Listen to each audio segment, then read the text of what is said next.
बिस्मिल्लाहिर्रहमानिर्रहीम। आजकल आम तौर पर एक मसला लोग ये पूछते रहते हैं, अगर हम इमाम के साथ नमाज पढ़ रहे हों और हमारी 1, 2 या 3 रकते रह जाएं तो उनको पूरा करना कैसे होता है। अगर किसी बंदे की 1 रकत रह जाए, 3 रकते उसने इमाम के साथ पढ़ी, मसलन ज़ोर, असर और इशा में 4 रकतें होती हैं, अब 1 रकत उसकी रह गई है, 3 उसने इमाम के साथ पढ़ी हैं। अब वो खड़ा होगा, खड़ा होने के बाद सना पढ़ेगा, तावुज़ औज़ बिल्लाह बिस्मिल्लाह सूरत फातिहा और साथ सूरत मिलाएगा। उसके बाद अपना रुकू सजदा करके अपनी नमाज को पूरा कर लेगा।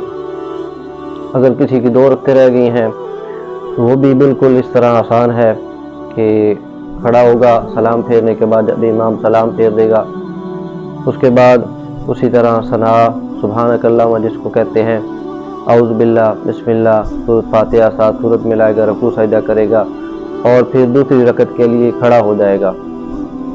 अगर किसी की 3 रकतें रह जाएं, अब उसमें क्या करना, ये मसला जो है थोड़ा समझने वाला है।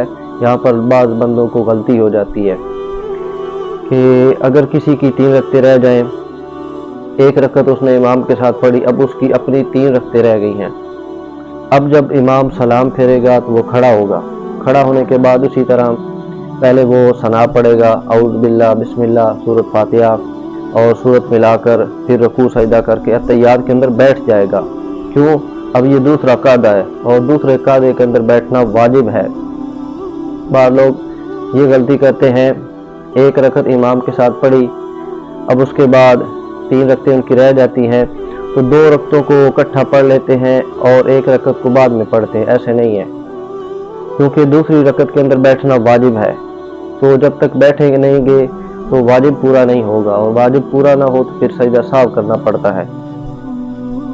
तो जब इस तरह इसने एक अपनी रकत पूरी कर ली, तैयात के अंदर बैठ गया, अब फिर दोबारा खड़ा हो जाए, अब इसकी ये तीसरी रकत है और यहाँ पर भी ये बिस्मिल्लाह पढ़ेगा, सूरत फातिहा पढ़ेगा और साथ में सूरत मिलाएगा, रुकू सजदा करके तीसरी रकत, फिर चौथी रकत के लिए जब खड़ा होगा तो अब सिर्फ बिस्मिल्लाह के साथ सूरत फातिहा पढ़ेगा। क्यों? क्योंकि तीसरी और चौथी रकत के अंदर सूरत फातिहा का पढ़ना वो सुन्नत है, वो फ़र्ज या वाजिब नहीं है।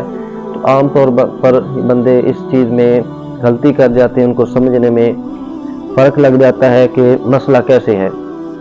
तो मसले को बिल्कुल आसान तौर पर और वाज़ेह तौर पर समझने के लिए ये बात काफ़ी है।